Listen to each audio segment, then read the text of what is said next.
नमस्कार, special report देख रहे हैं आप। मैं हूं शुभि मिश्रा आपके साथ। आइए करते हैं बुलेटिन की शुरुआत। सोमवार से देश में नेक्स्ट जनरेशन जीएसटी लागू होने जा रहा है। पीएम मोदी ने देशवासियों को संबोधित करते हुए कहा कि जीएसटी रिफॉर्म से सबका मुंह मीठा हो जाएगा। जीएसटी का बचत उत्सव शुरू हो जाएगा। पीएम मोदी ने आत्मनिर्भर भारत के लिए स्वदेशी अपनाने पर जोर दिया है। इस रिपोर्ट को आप देखिए। जीएसटी रिफॉर्म्स लागू हो जाए। नवरात्र में देश नए दौर से गुजर रहा है।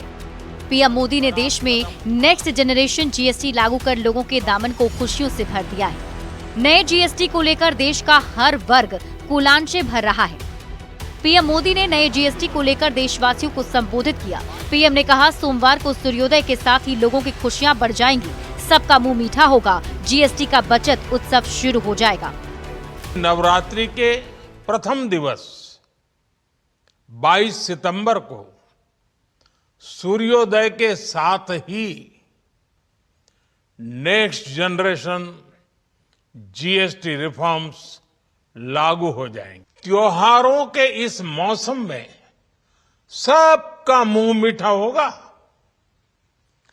देश के हर परिवार की खुशियां बढ़ेगी। मैं देश के कोटि कोटि परिवारजनों को नेक्स्ट जनरेशन जीएसटी रिफॉर्म्स की और इस बचत उत्सव की बहुत बहुत बधाई देता हूं। पीएम मोदी ने देशवासियों को संबोधित करते हुए कहा, नया जीएसटी देश को नए दौर में ले जाएगा। देश में निवेश और विकास की रफ्तार बढ़ जाएगी। ये रिफॉर्म भारत की ग्रोथ स्टोरी को एक्सेलरेट करेंगे, कारोबार को और आसान बनाएंगे, निवेश को और आकर्षक बनाएंगे। पीएम मोदी ने नेक्स्ट जनरेशन जीएसटी की खूबियां बताई। पीएम ने कहा, नए टैक्स में सिर्फ 5%, 18% का स्लैब रखा गया है। इससे रोजमर्रा की सामान सस्ते, स्वास्थ्य, इलाज, बीमा सब सस्ता हो जाएगा। 5% और 18% के ही टैक्स स्लैब रहेंगे। इसका मतलब है रोजमर्रा के इस्तेमाल की ज्यादातर चीजें और सस्ती हो जाएगी। खाने पीने का सामान, दवाइयाँ, साबुन, ब्रश, पेस्ट, स्वास्थ्य और जीवन बीमा, ऐसे अनेकों सामान, अनेकों सेवाएं या तो टैक्स फ्री होगी या फिर केवल 5% टैक्स देना होगा। पीएम मोदी ने 12 लाख के इनकम पर जीरो टैक्स और नए जीएसटी को मिडिल क्लास के लिए डबल बोनांजा बताया। पीएम ने कहा कि अब जरूरत की हर चीजें सस्ती हो जाएंगी। जब 12 लाख रुपयों का इनकम टैक्स में राहत हो जाए तो मध्यम वर्ग के जीवन में तो कितना बड़ा बदलाव आता है, कितनी सरलता सुविधा हो जाती है। और अब गरीबों की भी बारी है, न्यू मिडिल क्लास की बारी है। अब गरीब को, न्यू मिडिल क्लास को एक तरह से डबल बोनांजा मिल रहा है। प्रधानमंत्री मोदी ने कहा, हमारी सरकार नागरिक देवो भव के मंत्र पर चलते हुए आगे बढ़ रही है और इसका असर हमें अगली पीढ़ी के जीएसटी सुधार में भी दिख रहा है। हम नागरिक देवो भव के जिस मंत्र के साथ आगे बढ़ रहे हैं, नेक्स्ट जनरेशन जीएसटी रिफॉर्म में इसकी साफ झलक दिखाई देती है। पीएम मोदी ने आत्मनिर्भर भारत के लिए स्वदेशी अपनाने पर जोर दिया। पीएम मोदी ने लोगों से अपील की कि लोग स्वदेशी अभियान से जुड़ जाएं। हम वो सामान खरीदें जो मेड इन इंडिया हो, जिसमें हमारे देश के नौजवानों की मेहनत लगी हो, हमारे देश के बेटे बेटियों का पसीना हो।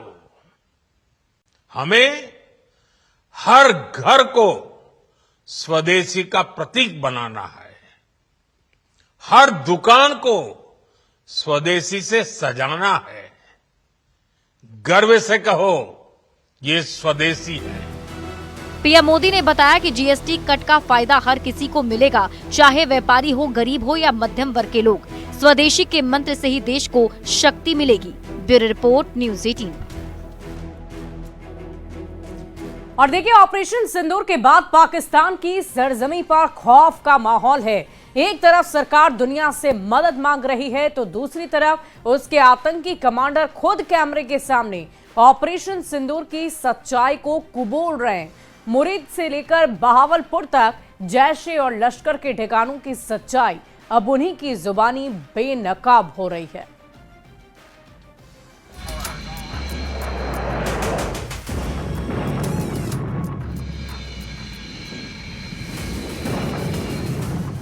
सात मई को बहावलपुर के अंदर मौलाना मसूद अजहर की फैमिली के लोग, बहनें और बेटे और बच्चे रेजा रेजा हो गए। देश और दुनिया ने देखा है, फिर एक पाकिस्तानी आतंकी ने रो रो कर अपना हाल बताया है।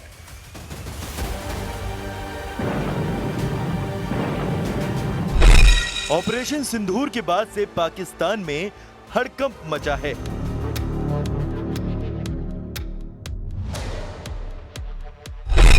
जैश के बाद अब लश्कर के आतंकी ने कबूला सच।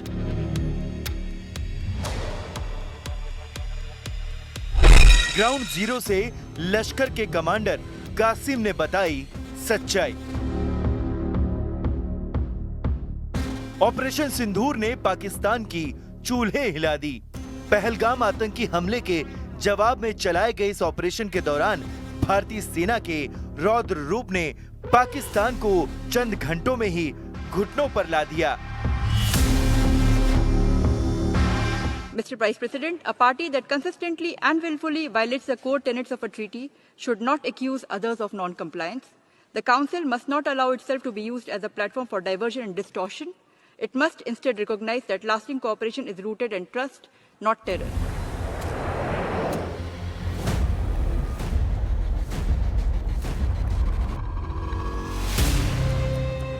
बावजूद उसके पाकिस्तान के हुक्मरान, पाकिस्तान की सेना बार बार अंतर्राष्ट्रीय मंचों पर झूठ परोसती रही, लेकिन दिन जैसे जैसे बीते सच्चाई खुद ब खुद परतों से बाहर आ गई और ये साबित हो रहा है कि ऑपरेशन सिंदूर ने असल में आतंकी ठिकानों का हश्र क्या किया।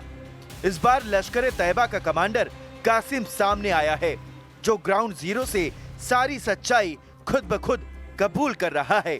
वो कबूल कर रहा है कि यहाँ आतंकियों को ट्रेनिंग दी जाती थी। वो साफ कह रहा है कि मुजाहिदों को इसी जगह हथियार चलाना और धर्म के नाम पर लड़ना सिखाया जाता था। हालांकि वो कैमरे पर यह भी दावा कर रहा है कि यहाँ पहले से बड़ा कैंप बनाया जाएगा। जामे मस्जिद उम्मुल कुरा जिसको हमले में तबाह कर दिया गया था, अब उसकी तामीर नौ का सिलसिला जारी है। बड़े मुजाहिदीन और बड़े तलबा नमाजें पढ़ के फारिग हुए गए हैं, फैज़ हासिल किया है। यानी पाकिस्तान भले ही इन ठिकानों को धार्मिक केंद्र बताता रहे, लेकिन असलियत यह है कि इन्हें आतंकी फैक्ट्री की तरह चलाया जा रहा था। वैसे कासिम का कबूलनामा पाकिस्तान की सरकार के बयानों से भी मेल खाता है। विदेश मंत्री इशाक डार ने माना है कि भारत ने कभी भी तीसरे पक्ष की मध्यस्थता स्वीकार नहीं की। इशाक ने हाल में यह कबूल किया कि जब पाकिस्तान ने अमेरिका से दखल देने को कहा, तब साफ जवाब मिला कि भारत का स्टैंड यही है कि ये द्विपक्षीय मामला है। इस दौरान इशाक डार ने यह भी माना कि ऑपरेशन सिंदूर ने पाकिस्तान पर इतना दबाव डाला कि उनके देश के भारतीय डीजीएमओ को फोन करके सीज फायर की गुहार लगानी पड़ी। ये बयान पाकिस्तान की मजबूरी और दबाव की हकीकत को पूरी तरह से बेनकाब कर गया। Well, we don't mind, but India has categorically been stating it's a bilateral, so we don't mind bilateral. When we met 25th of July, bilateral meeting, myself with Secretary Rubio in Washington, I asked him what happened to those dialogue.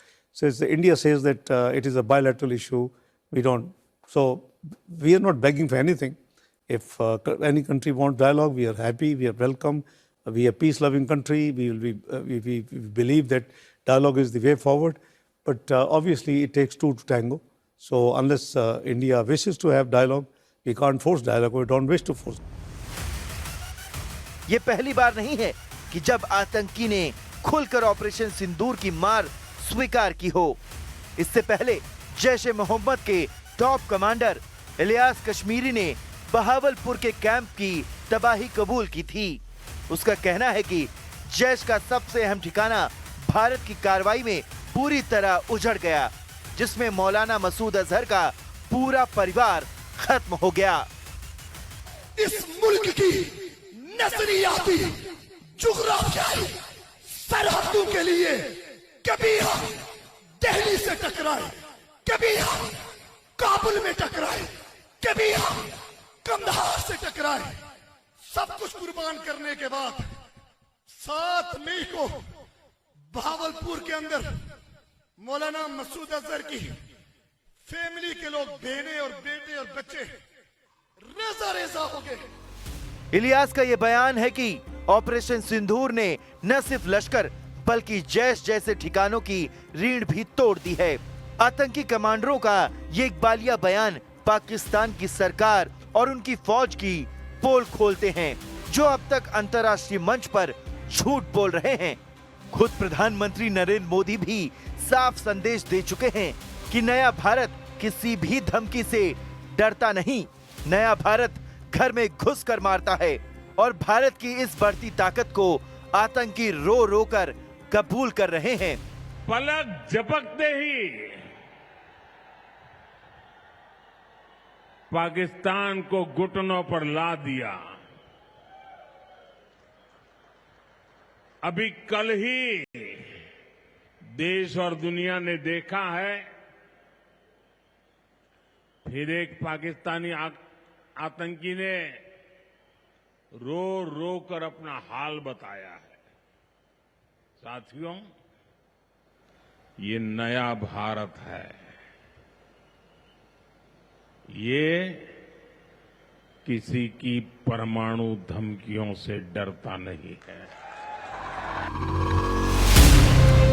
Qasim, Ilyas, Isaac डार के बयानों को मिलाकर देखें तो तस्वीर साफ है।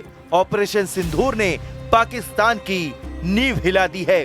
पाकिस्तान सरकार मजबूरी में सफाई दे रही है और आतंकी कमांडर कबूलनामे में सब कुछ उजागर कर रहे हैं। हालांकि कासिम का ये भी कहना है कि पहले से बड़ा कैंप बनाएंगे और दारे सफा जैसे प्रोग्राम चला रहे हैं। ये भी चेतावनी दी कि पाकिस्तान की जमीन पर आतंकी की खेती अभी खत्म नहीं हुई है।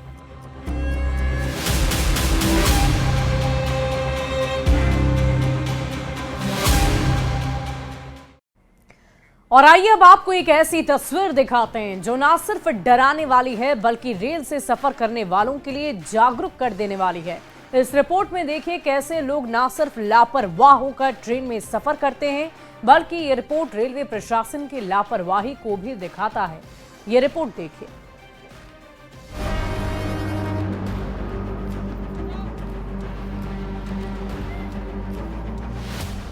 ट्रेन की पटरियों पर बैठे लोगों की ये तस्वीर किसी आंदोलन की नहीं बल्कि ये लोग यहाँ बैठकर ट्रेन के आने का इंतजार कर रहे हैं।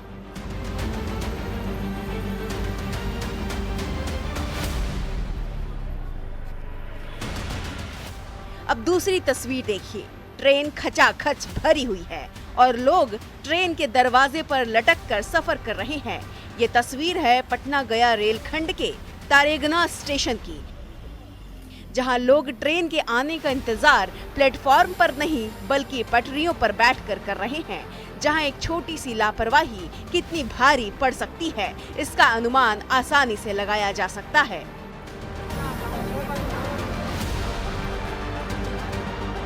जान का डर नहीं लगता है? जान के डर है, लेकिन इन लोग के अभी क्या बतावल यार, समझ में नहीं आता। इतने पढ़ा लिखल बुजुर्ग, बूढ़ा बुजुर्ग भी पढ़ा लिखल भी है, लेकिन अभी तक इन्होंने नवाबके में गिनती आ रहा है। सबसे ज्यादा हैरानी की बात तो ये है कि तस्वीर रेलवे स्टेशन की है और ये सब हर दिन रेलवे प्रशासन और आरपीएफ के सामने हो रहा है। लेकिन हैरानी की बात तो ये है कि ना तो प्रशासन इन्हें रेलवे ट्रैक पर बैठने से रोकता है, ना ही यात्रियों को खुद अपनी जान की चिंता नजर आती है।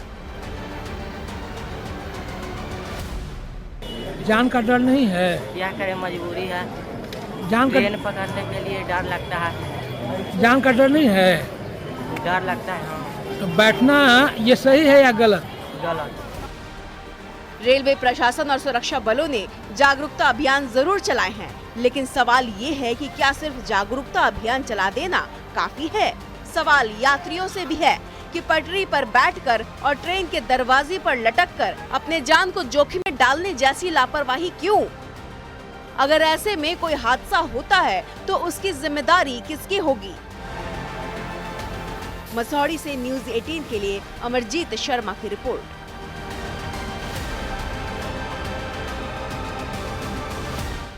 बढ़ते अगली खबर की ओर। पटना में टीआरई 4 में सीटों की संख्या बढ़ाने की मांग को लेकर अभ्यर्थियों ने एक बार फिर सीएम नीतीश कुमार से गुहार लगाई है। सीएम नीतीश से मिलने अभ्यर्थी साइंस सेंटर पहुंचे थे, लेकिन उनकी सीएम से मुलाकात नहीं हो पाई। अभ्यर्थियों का कहना है कि सरकार खुद कहती थी कि 1 लाख से अधिक सीटों पर टीआरई 4 में वैकेंसी आएगी, लेकिन अब तक सिर्फ और सिर्फ 26,000 सीट की घोषणा की गई, जो डोमिसाइल लागू होने के बाद बिहारी अभ्यर्थियों के साथ नाइंसाफी है। अभ्यर्थियों ने 1,20,000 वैकेंसी देने की मांग की। अभ्यर्थियों से बातचीत की है न्यूज़ 18 संवाददाता रजनीश कुमार ने। से हम लोग की मुलाकात नहीं हो पाई, अधिकारी सब मिलने उनसे नहीं दिए। हम लोगों की मांग है कि जैसा नीतीश कुमार के द्वारा वादा किया गया था कि कभी वादा किया गया 1,60,000 वैकेंसी का, कभी कुछ, पर आज जब वैकेंसी देने की बात आई है तो वो बस 26,000 पे आके रुक गए हैं, जो कि ऐसा नहीं होना चाहिए था। हम लोग 15 लाख अभ्यर्थी हैं और हम लोगों की मांग है कि टीआरई 4 में 1,20,000 वैकेंसी आए। हम लोग को अंदर नहीं जाने दिया गया, क्योंकि हम लोग बहुत उम्मीद से आए थे कि मतलब टीआरई 4 में हम लोग को मौका मिल सकता है। बहुत हम लोग को अंदर नहीं जाने दिया गया। बहुत कंपटीशन टफ हो जाएगा, काफी काफी टफ। 27 लाख स्टूडेंट है, 27,000 सीट है, क्या होगा उसमें? कुछ नहीं होने वाला है। यही उम्मीद लेके हम लोग यहाँ पहुँचे थे। शिक्षा मंत्री जी तो लगातार हमें कहते रहे कि 1 सप्ताह में, 1 महीना में, उनका कई बार ये आश्वासन मिला, लेकिन दुर्भाग्यवश मैं शिक्षा मंत्री जी को कहना चाहता हूँ कि आदरणीय मुख्यमंत्री जी, जो कि लोकतंत्र में छात्र आंदोलन की उपज रहे हैं, जेपी की धरती से आए हैं, हमें उनसे बहुत आशा है। 17 जनवरी को कहे थे कि 80,000 आने वाला है। उसके बाद माननीय मुख्यमंत्री जी के भी जदयू के ऑफिसर से आता है 1.6 लाख आता है। फिर उसके बाद जदयू के ऑफिस से आता है 1 लाख शिक्षक व 15,000, कंप्यूटर शिक्षक का आता है 26,000। फिर उसके बाद जल्द होगा टीआरई 4। तो हम कहना चाहेंगे, हमारी अगर उम्मीद किसी से भी है तो सिर्फ और सिर्फ माननीय मुख्यमंत्री जी से है। कोटा से हैरान कर देने वाली तस्वीर सामने आई, जहां एक युवक शराब के नशे में पुलिस की जीप पर चढ़ा और फिल्मी अंदाज में लैला मजनू का ड्रामा करने लगा। ये सब कुछ सरेआम हुआ है और इसका वीडियो भी सोशल मीडिया पर वायरल हो गया। इस रिपोर्ट को आप देखिए।